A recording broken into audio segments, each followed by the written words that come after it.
एक लाश के साथ रात बिताना कैसा होता है।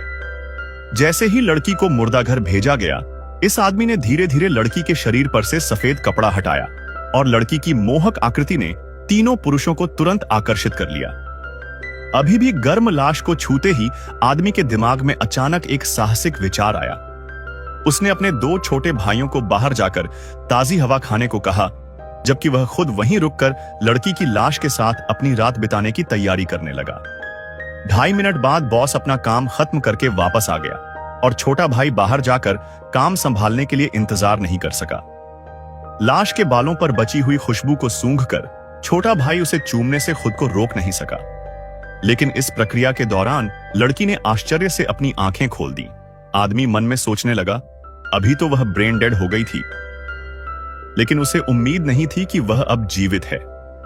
लेकिन मस्तिष्क की मृत्यु के कारण लड़की को धीरे धीरे ठीक होने की जरूरत थी, इसलिए पलक झपकाने के अलावा कुछ नहीं कर सकती थी। इस समय छोटे भाई को पता चला कि लड़की जाग गई है। वह इतना डर गया कि जमीन पर गिर पड़ा, इसलिए उसने जल्दी से अपने बड़े भाई को बुलाया। अभी वे इस बात पर विचार विमर्श कर ही रहे थे कि एक अन्य कर्मचारी अचानक दरवाजे पर आया। असहाय होकर उन्हें जल्दी से लड़की को एक सफेद कपड़े से ढकना पड़ा और फिर तुरंत स्थिति का निरीक्षण करने के लिए छिप जाना पड़ा। लड़की ने सफेद कपड़े के छेद से कर्मचारियों को अंदर आते देखा।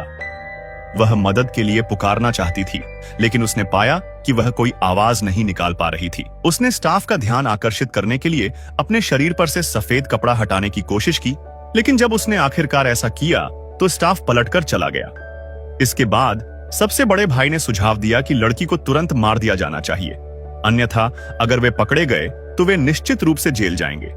लेकिन इस समय एक अन्य छोटे भाई ने तुरंत आपत्ति जताई और लड़की को मुर्दा घर से बाहर निकालकर इलाज के लिए अस्पताल भेजना चाहा। लेकिन सबसे बड़ा भाई यह कभी नहीं देख सकता था कि उसका छोटा भाई उसे जेल भेज दे, इसलिए उसने बिना कुछ कहे छोटे भाई को एक मुक्का मारकर गिरा दिया। हालांकि उसे उम्मीद नहीं थी कि मुक्का इतना क्रूर होगा और छोटे भाई की मौके पर ही मौत हो गई।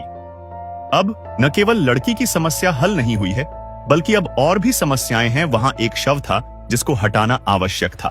जल्द से जल्द सुरक्षित निकलने के लिए सबसे बड़े भाई ने तुरंत लड़की और अपने छोटे भाई के शवों को लाउंज में छिपा दिया और फिर जमीन पर खून साफ करने के लिए दरवाजे के बाहर भाग गया।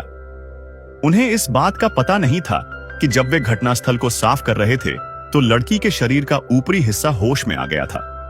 वह बड़ी मुश्किल से बिस्तर से उठी और फिर जल्दी से मोबाइल फोन निकाला। हालांकि जैसे ही उसने फोन किया, सबसे बड़ा भाई आ गया। उसने फोन छीन लिया, लेकिन पाया कि बहुत देर हो चुकी थी। लड़की ने बताया कि उसने अपने पिता को फोन किया था। यह देखकर दोनों युवकों को एहसास हुआ कि मामला खुल गया है, इसलिए उन्होंने लड़की को वहां से भेजकर खुद भी आत्मसमर्पण करने की योजना बनाई। लेकिन महत्वपूर्ण क्षण में उसी समय फोन फिर बज उठा। बातचीत के माध्यम से उन्हें पता चला कि लड़की ने कॉल ही नहीं किया था। जब बॉस को पता चला कि उसके साथ धोखा हुआ है तो वह तुरंत क्रोधित हो गया, इसलिए वह तुरंत लड़की को वापस मुर्दा घर ले गया और फिर एक सफेद कपड़े का टुकड़ा लेकर लड़की को जीवित ही ढकने की कोशिश की। उन्हें क्या पता था कि यही तरीका उन दोनों को मार देगा। जल्द ही लड़की ऐसी दिखने लगी मानो वह सचमुच मर चुकी हो। यह देखकर बॉस ने अपने आदमियों को लड़की की सफाई करने के लिए भेजा, ताकि कर्मचारियों को पता न चले कि उन्होंने शव के साथ दुष्कर्म किया है। लेकिन वह कभी यह नहीं सोच सकता था कि छोटे भाई को पहले ही अपनी अंतरात्मा मिल चुकी थी।